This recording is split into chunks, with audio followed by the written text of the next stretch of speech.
សំឡេងមកយេអូ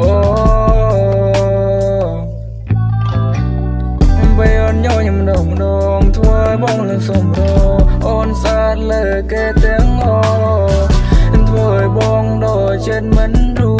ញបងស្ទើរតែចង់ឈួន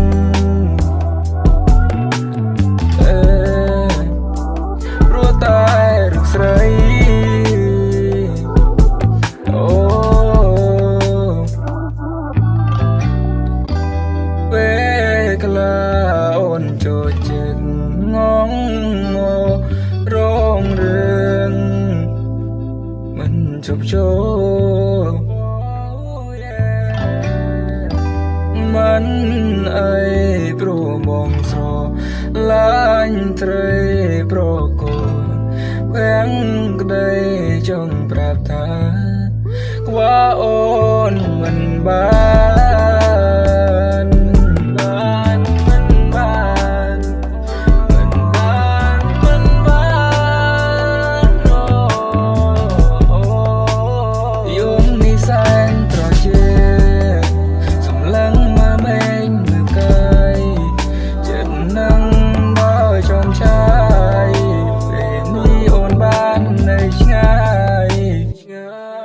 មិនអីព្រោះបងស្រឡាញ់ត្រីប្រកូលវាំងក្ដីចង់ប្រាប់ថាខ្វះអូនមិនបាន